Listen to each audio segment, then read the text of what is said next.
بسم اللہ الرحمن الرحیم۔ رسول اللہ صلی اللہ علیہ وآلہ وسلم نے ارشاد فرمایا، نیکی کے کسی بھی کام کو معمولی مت سمجھو، خواہ تم اپنے بھائی کو خندہ پیشانی سے ملو۔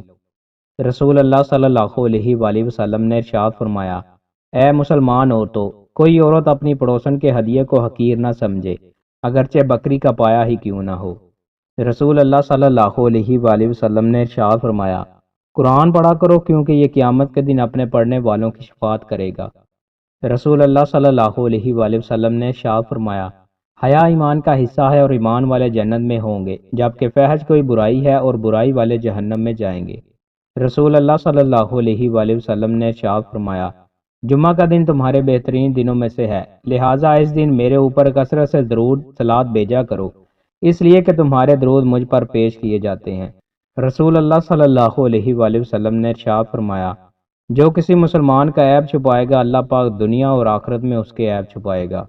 رسول اللہ صلی اللہ علیہ وآلہ وسلم نے ارشاد فرمایا، اگر لوگوں کو علم ہو کہ سخت گرمی یا اول وقت میں نماز پڑھنے کی کیا فضیلت ہے تو اسے ادا کرنے کے لیے دوڑ لگائیں، اور اگر وہ جان لے کہ عشاء اور صبح کی نماز میں کیا ثواب ہے تو یقیناً ان میں شریک ہوں، اگرچہ انہیں گھٹنوں کے بل چال کر آنا پڑے، اور اگر انہیں معلوم ہو کہ پہلی صاحب میں کیا فضیلت ہے تو اس کے اصول کے لیے ضرور قرآن اندازی کریں۔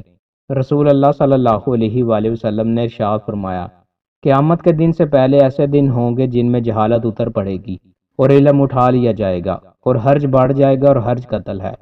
مشکل زندگی کا راز۔ رسول اللہ صلی اللہ علیہ وآلہ وسلم نے ارشاد فرمایا، مومن مرد اور عورت پر آزمائشیں آتی رہتی ہیں، کبھی اس کی ذات پر تو کبھی اولاد پر اور کبھی مال پر، یہاں تک کہ جب وہ اللہ تعالیٰ سے ملاقات کرتا ہے تو گناہوں سے بالکل صاف ہو جاتا ہے۔ دوستوں، مزید اچھی ویڈیوز کے لیے ہمارے چینل کو سبسکرائب لازمی کریں۔ بہت شکریہ۔